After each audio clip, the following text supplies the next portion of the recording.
This October, Russia will be hosting the 16th Brics Summit, where leaders of Brazil, Russia, India, China, and South Africa will meet.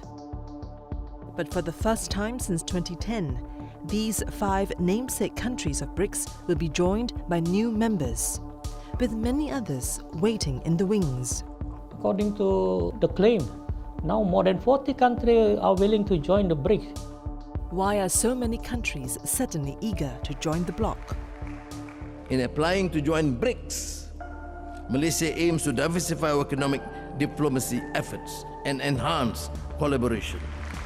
The idea is essentially for these economies to come together to improve their trading relationship.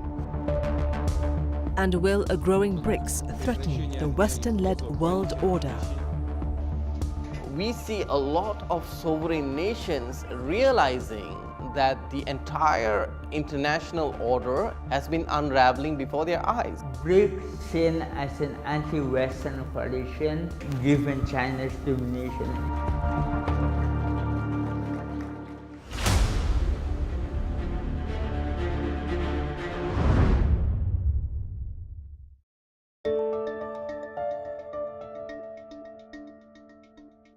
Here, in the Bukit Jalil suburb of Kuala Lumpur, is the sprawling Meranti Park. The Malaysian Research Accelerator for Technology and Innovation is an incubation space for some of Malaysia's hottest startups.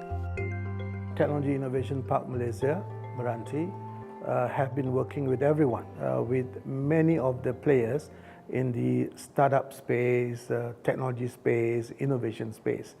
At the same time, we also have collaborations with entities in India, for instance, in the space of agri-tech. We work in China. We have signed some collaborative agreement with Zhonghua Chung, Z-Park. These efforts are all part of Malaysia's big plans to be a global tech hub by 2030. We want to be a technology-producing nation. How can we do that? Learning from others who have done that, been there earlier than us. When you talk about the startup space, what are the startup guys looking for? Access to market, access to capital, access to talent, access to innovation. To take a step towards this vision, Malaysia hopes to join a group that could create a seismic shift in the international order. BRICS.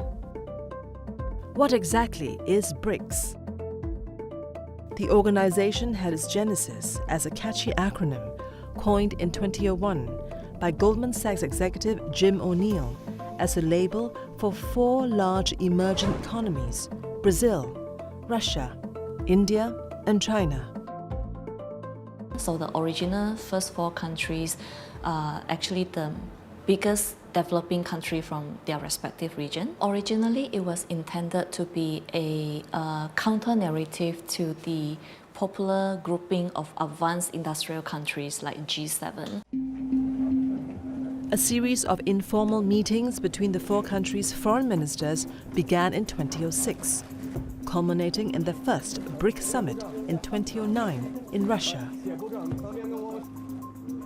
And the idea is essentially for these economies to come together to improve their trading relationship, to create alternatives in order to provide the global economy with new drivers of growth away from the usual suspects in the G7 or the developed economies. At the second BRICS summit in April 2010, leaders from South Africa and Palestine were invited to attend. South Africa became a full member in December that year, turning BRIC into BRICS. In the decade or so since, BRICS remained a quasi-formal organization. It did not have codified rules or mechanisms like the UN or WTO. When we talk about BRICS, what I would say is just probably a loose organization, not so formal, but not so casual. They all more or less share the same objective, which is to have economic prosperity among themselves to become sustainable or more competitive. But at last year's summit came an important development. For the first time since 2010, Brics announced an expansion of its membership. We have decided to invite the Argentine Republic, the Arab Republic of Egypt, the Federal Democratic Republic of Ethiopia, the Islamic Republic of Iran, the Kingdom of Saudi Arabia, and the United Arab Emirates to become full members of Brics. The original idea is that to build a kind of a developing countries solidarity. So now that the membership has been expanded, so now it will become a multi-regional grouping of developing countries. This October, when the 16th summit is held in Kazan, Russia, it will bring a new look with an expanded Brics. Additionally, over 40 countries have expressed interest to join the group. In Southeast Asia, Thailand and Malaysia have applied for membership. I think when Thailand expressed their intention to join, they wanted to be seen as the leading economy from Southeast Asia region to be part of this new type of a grouping among the developing countries. So I believe that Malaysia, not wanting to fall behind, so would interested be part of the membership. On September 4th this year, Russian President Vladimir Putin invited Malaysian Prime Minister Anwar Ibrahim to attend this year's Brics summit as an observer. In applying to join Brics, Malaysia aims to diversify our economic diplomacy efforts and enhance collaboration. For Malaysia, membership could bring a much-needed boost, especially with its tech ambitions. Now, there are a lot of upsides to what Malaysia can benefit in terms of joining Brics, definitely. Among them is enhanced technology sharing as well as technology acquisition. We're looking at spurring innovation. We're looking at reduction in tariffs and trade barriers. And we're also looking at stimulating investment flows from countries such as the Brics countries today. And the studies has shown that China will essentially overtake the United States in terms of technology within the next essentially within the decade.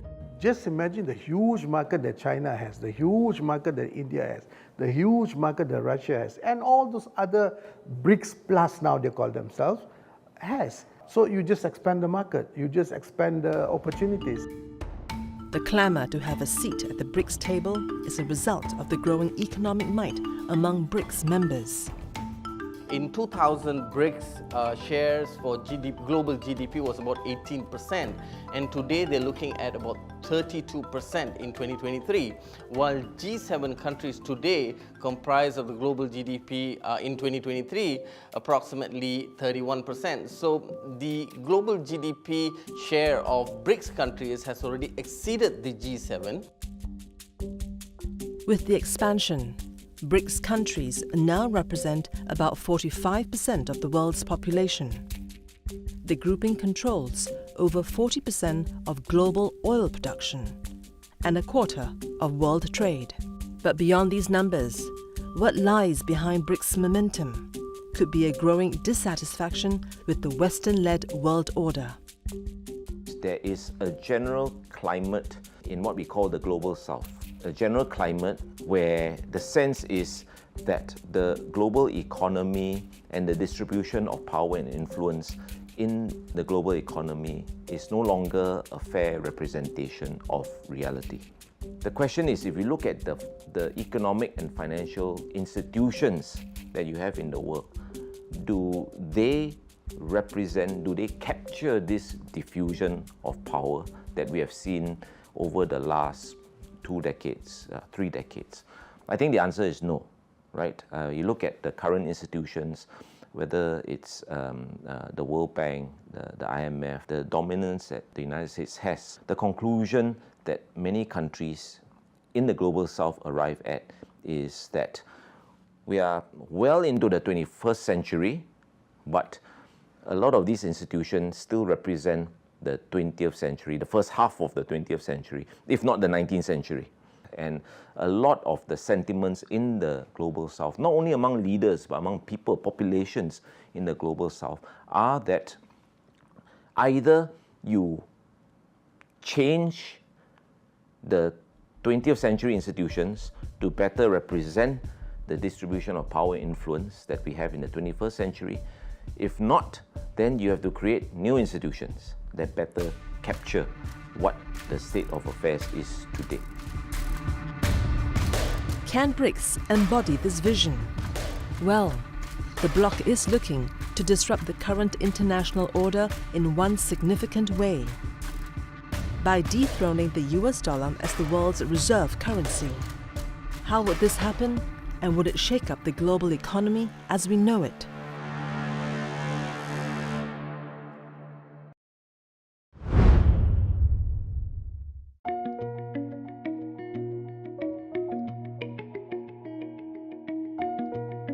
I am Munish Goel. I'm the Chief Business Development and Growth Director at Goel International Private Limited. We are primarily a basmati rice manufacturer based out of Haryana in India. I'm the third generation into the business. So this rice is majorly used to make items such as kabza and mandi in Middle East. And then in India, it is famously known for biryani. And we are currently exporting to over 40 countries, mainly across the Gulf. Currently, of all of our turnover and our manufacturing capacity, 20% of it is going to Iran.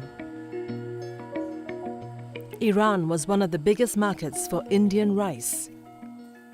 But in 2023, India's rice exports to the Middle Eastern country fell by a third.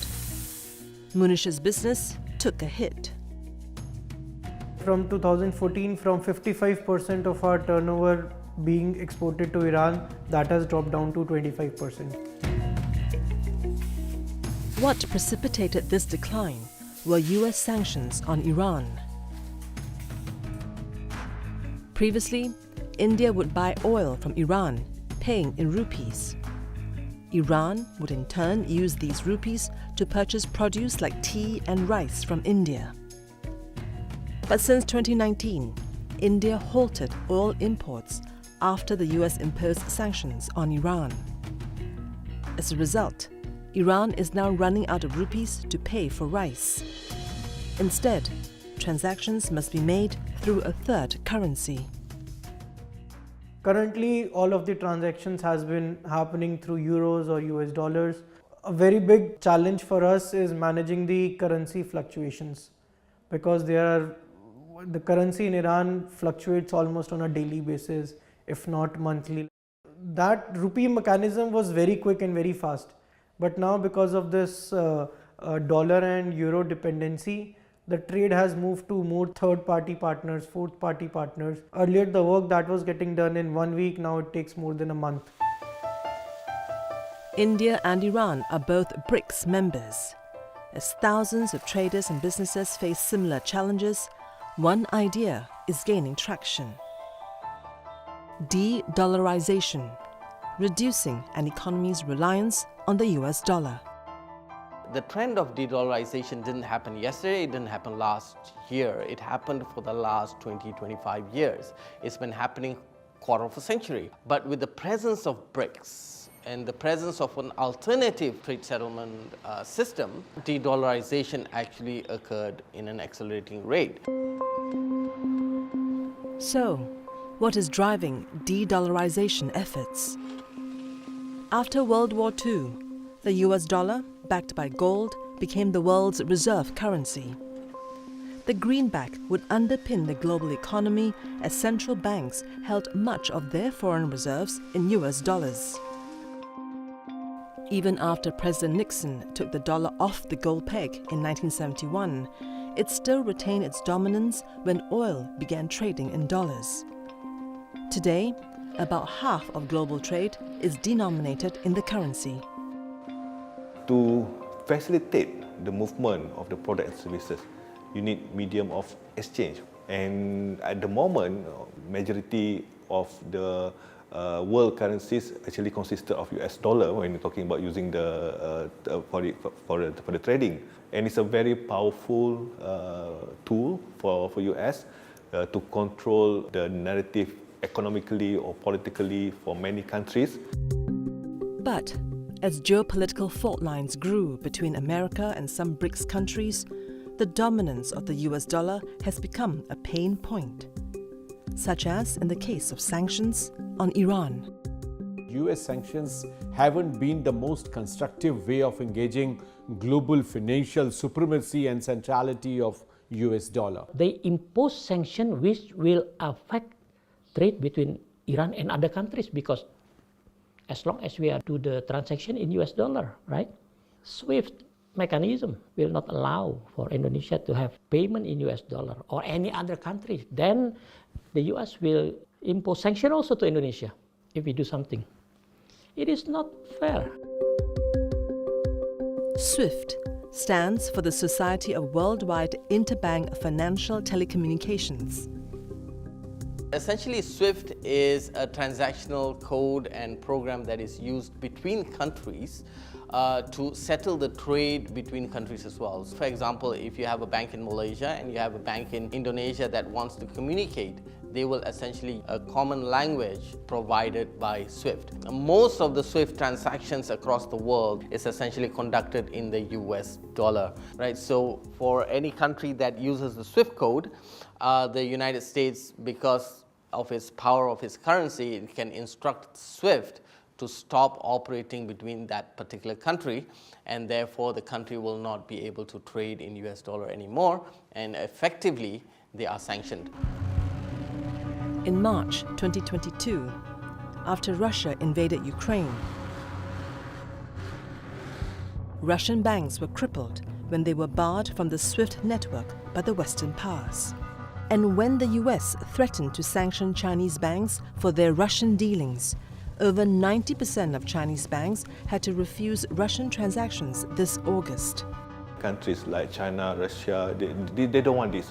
So this actually prompted these countries to start looking into the alternative, because they don't want to be subjected to this kind of so-called blackmail by one particular country. Even countries that are not US adversaries are aggrieved by the greenback's supremacy. Since COVID, the US Federal Reserve has kept interest rates high. Capital flowed into the US seeking better returns, which in turn strengthened the dollar. As a result, global currencies depreciated against the greenback, driving up domestic inflation. This February, the Malaysian ringgit hit a 26-year low against the US dollar. When you are too dependent on a foreign currency, whatever policy you plan ahead for your people, it can be simply, I would say, sabotaged by the movement of this foreign currency due to what's happening in US, due to sentiment or speculation. So because of that, any option, any feasible opportunity to reduce the impact of dollar on ringgit will be welcome. Then something like Brics could possibly offer that kind of this alternative solution. Brics' solution is to reduce the reliance on the US dollar and the American-led financial system. That's one of the things that Brics is driving as well, trying to encourage countries to trade on their own currency instead of the US dollar. If we are able to sort out the financial transactions, like the policies and all of the problems that our industry is currently facing, I'm pretty sure the volumes of exports from India to Iran can even further increase. For example, last March, China and Brazil struck a deal to trade in their local currencies. Meanwhile, China and Saudi Arabia are in talks to use the renminbi for oil exports. At the end of 2023, 95% of China-Russia trade use ruble and renminbi. However, such trades depend on the stability of local currencies. If you look at the spectrum of countries that are joining Brics, most of the countries have quite volatile currencies, and trading in those currencies would essentially translate into more transactional costs and a little bit more volatility as well. Confidence of traders is very important. Don't forget that if markets have no confidence, no currency can survive. To mitigate fluctuations between local currencies, there are suggestions among BRICS members to go one step further by establishing a common currency among members. However, many observers remain skeptical of its feasibility. I think improving bilateral trade, having more of that trade being conducted using their own currencies, I think that is perfectly doable. I think de-dollarisation in terms of significantly eroding the dominance of the US dollar, I think is going to be quite difficult. Can you imagine they can come up easily with this currency? Which one? Renminbi? Ruble? Do you think India will accept that idea to use renminbi, for example? My opinion is that there will be no BRICS currency. Because when there is one BRICS currency, essentially what happens is that they have to be unified in terms of either geopolitically or socially or economically, right? BRICS is very diverse, right? You've got China, you've got India, you've got South Africa, you've got Brazil. They're very, very diverse, right? So when they're diverse, it's very difficult to form one currency. Unless, of course, they can agree that that currency is pegged to something that all the nations do not have control over. For example, gold. But still, it will be a tall order for all these countries to agree on one currency. No one is against the BRICS currency, but we need to thoroughly think through the process. What steps are required, what level of integration, how much China is open to integrate economy with others without having the dominance that China usually comes up with. We need to bring first the central banks together, credit rating agencies together, stock markets together, their integration, and then currency would be possible. Whatever form it takes, there are signs that de-dollarisation is happening nonetheless. The US dollar's share of global foreign reserves is at its lowest level of the 21st century, an indication that countries are reducing their reliance on the greenback. When BRICS convenes in the October summit, de-dollarisation is expected to be a key agenda item. If that succeeds, it creates major tensions in the financial market, in the trade market, and also in terms of institutional preparedness that we need at the level of Bank for International Settlements. A few economists have already mentioned that they expect the US dollar to essentially crash within this decade and move into hyperinflation sooner or later, by this decade at least. While countries like Malaysia and Thailand are keen to join BRICS, others are hesitant. Why?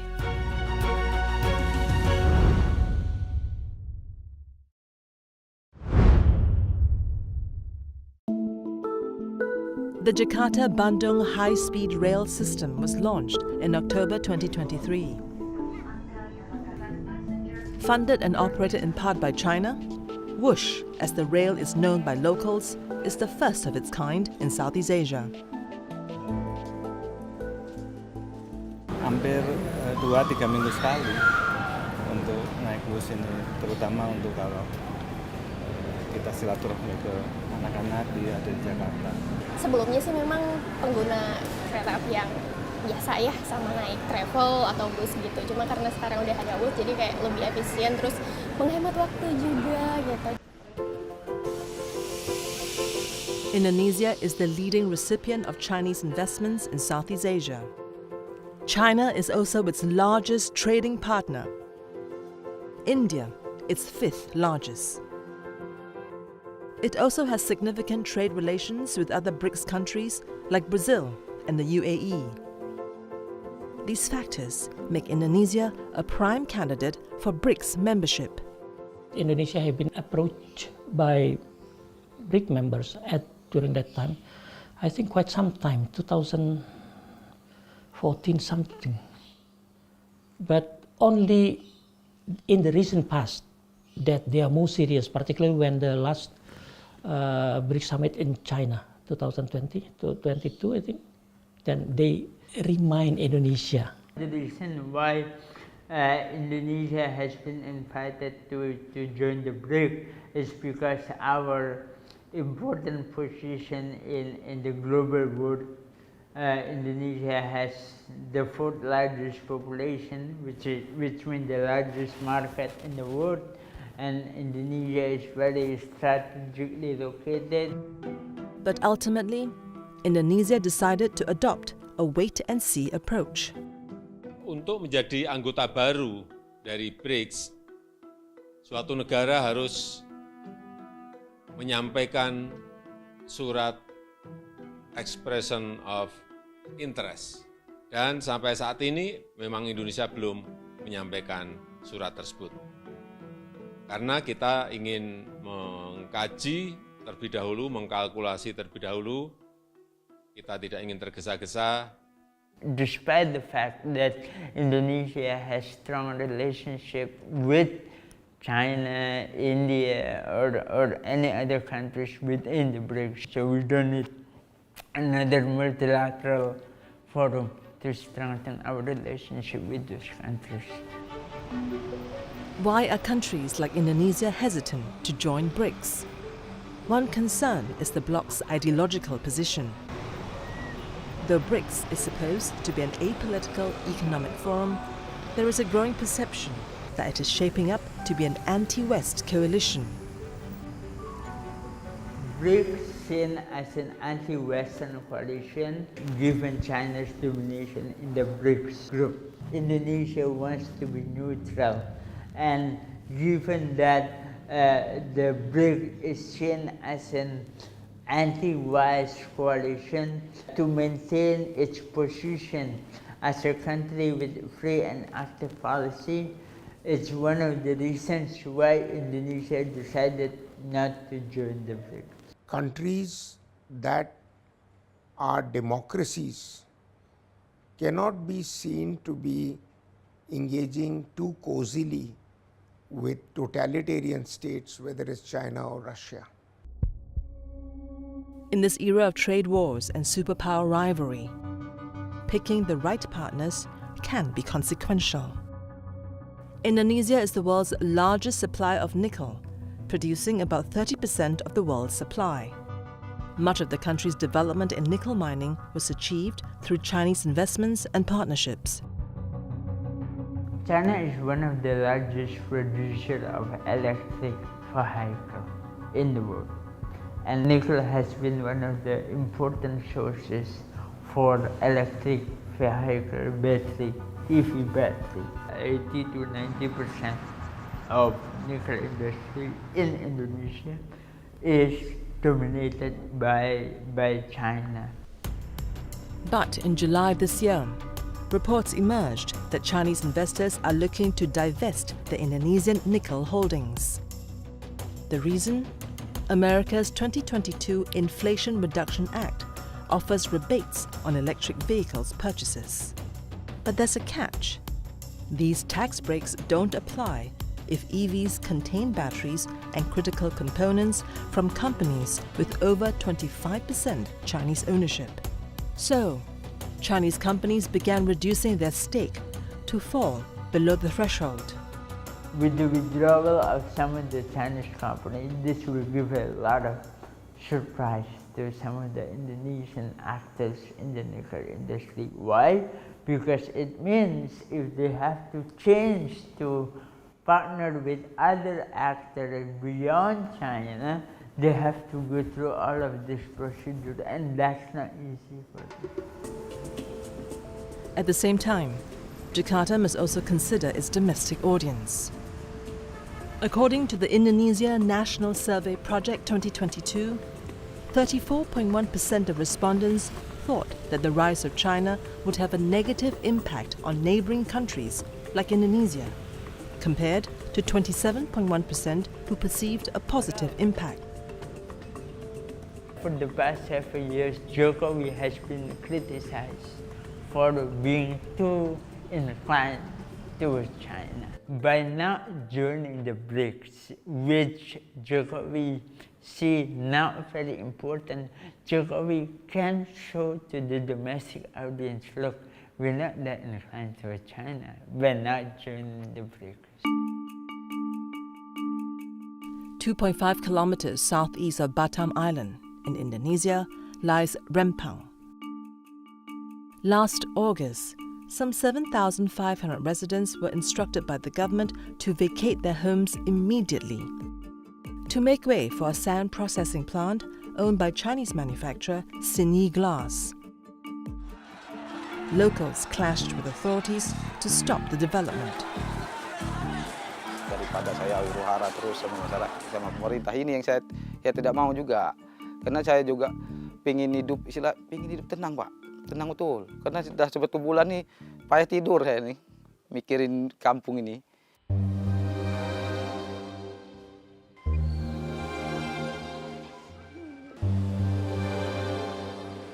Investasi pembangunan itu nggak masalah, tapi janganlah semuanya dipukul rata, katanya mau diratakan, digusur semua, itu gimana coba nasib-nasib mereka itu? Atau itu berita benar atau enggak? Anak-anak sekolah di sini gimana nasib mereka? We see that a lot of Chinese investment have negative impact on the environment, on the social life surrounding the communities, and so on and so forth. But China provides money very quickly, and another important reason is because over the past 10 years, Indonesia and China sees there is a synergy of interest. For Indonesia, BRICS is not the only game in town. The Organization for Economic Cooperation and Development, or OECD, has courted Indonesia. The OECD grouping is primarily comprised of wealthy Western nations. At the current situation, when the BRICS has been expanded with the other 5, then the OECD will be very anxious. That's why they also have been pushing forward their effort to persuade Indonesia to join only at the recent past. In May, Coordinating Minister for Economic Affairs, Airlangga Hartarto, announced that Indonesia could be an OECD member by 2027. This, however, does not mean BRICS membership is off the table. For me, this is the time when Indonesia not to be in a hurry to join one or the other. Bilateral cooperation with those big powers is more important than merely join the big organizations or forum. I think there is a possibility when BRICS are no longer seen as China-centric, there is a likelihood that Indonesia will join. As for Malaysia, Prime Minister Anwar expressed confidence that BRICS membership will not sway Malaysia's position. We should be able to be confident enough to determine our course of action, our priorities, our strategic interests defined on our own terms. If Malaysia decides to join BRICS, it also has to manage the perception that it is still neutral, it still welcomes Western investment as well. And it can also, be a bridge for Western investors as well as the Eastern investors into ASEAN, leveraging on its ASEAN chairmanship. Nonetheless, the perception that BRICS is dominated by China remains, causing some consternation within the grouping itself. Will internal tensions cause BRICS to crumble?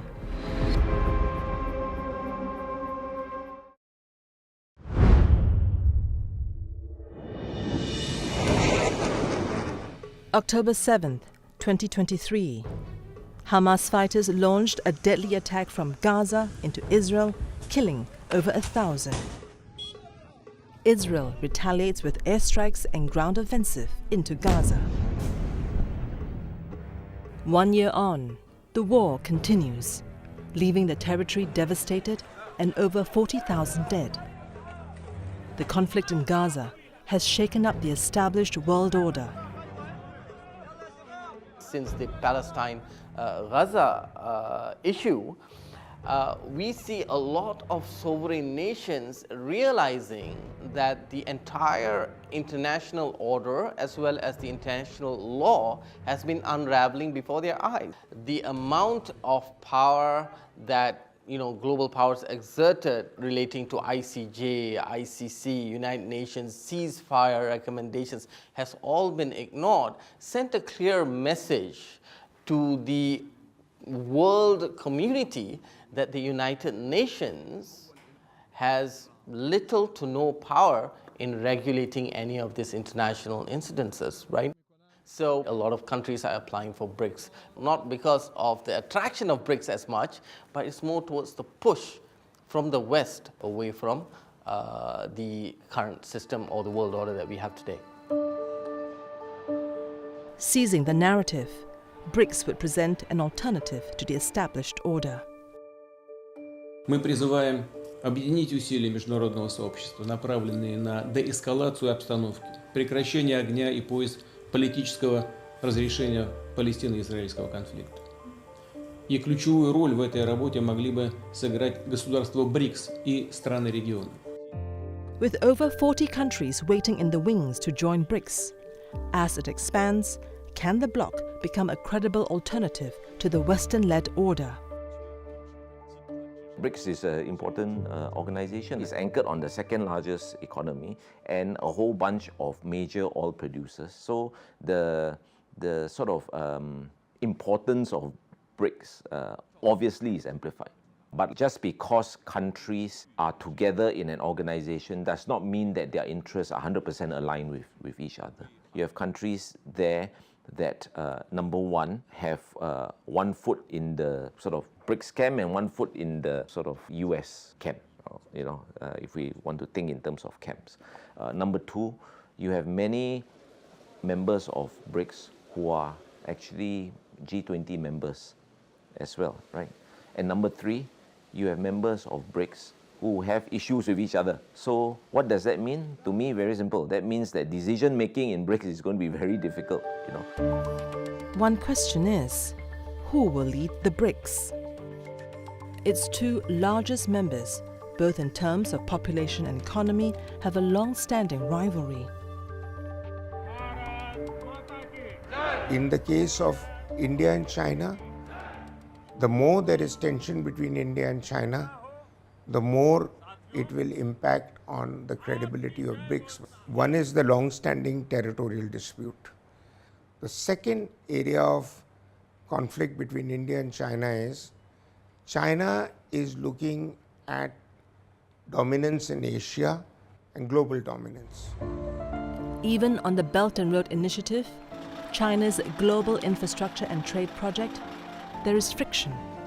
One is the Belt and Road Initiative challenges India's territorial claims. And the second is the Belt and Road Initiative is there to make China wealthy, but how has it benefited others? I don't see any rivalry between China and India in economic and trade front. There is huge scope for India and China to work together on investment, on trade, on strengthening global value chains. India is world's fastest growing economy.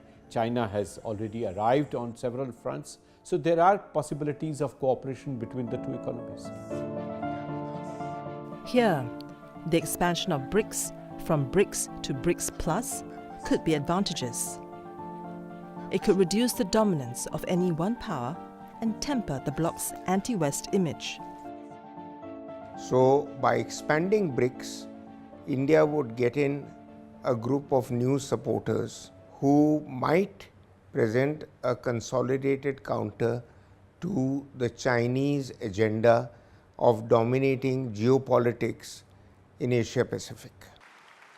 Malaysia is comfortable to join BRICS, not fearing that it would be an anti-West coalition because of countries like India, South Africa, and those new members like Saudi Arabia, who are also close partners of the United States.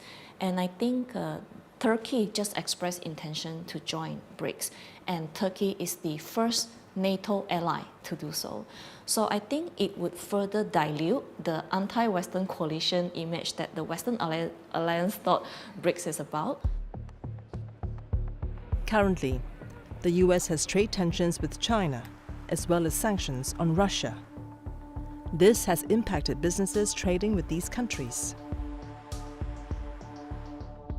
In India, Hindustan Medical Devices is one of the country's largest pharmaceutical product companies. In the COVID times, 1 of every 7 syringes used worldwide came from HMD. Over 2 billion syringes were supplied globally.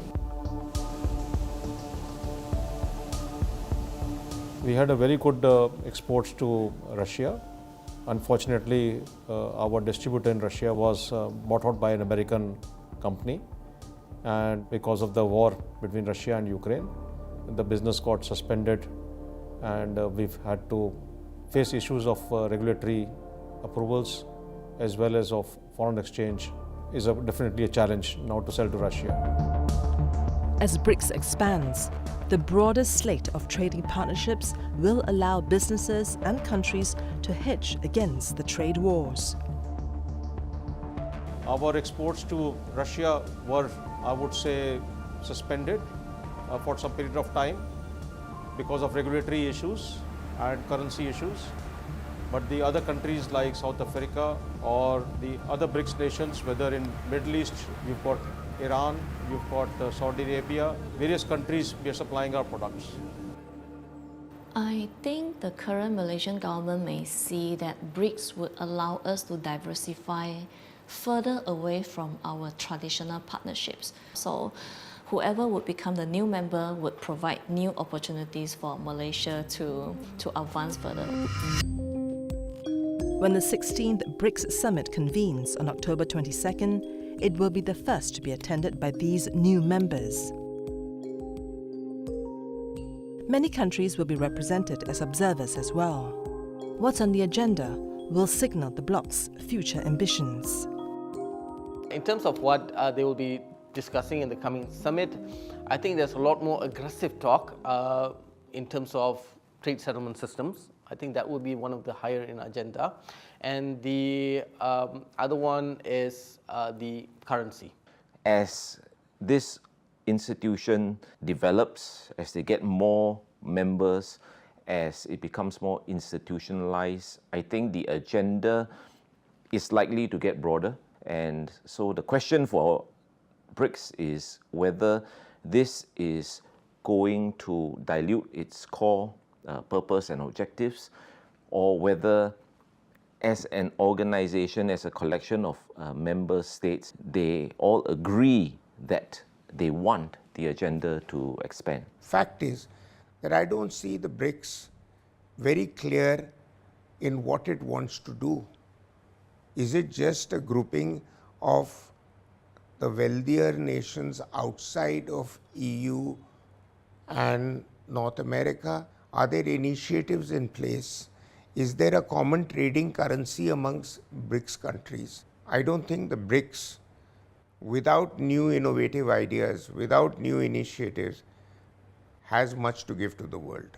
BRICS, what can I say? By having, according to the claim, now more than 40 countries are willing to join the BRICS. Do you think then BRICS become a very solid organization? I believe BRICS will only become paper tiger. Whatever the October summit achieves, the growing interest in BRICS has made one thing clear. There is a sea change in the established international order.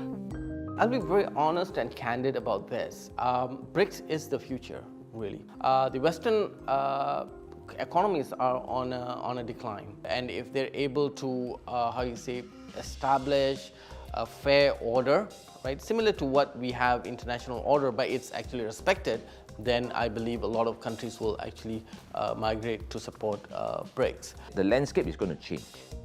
Yeah.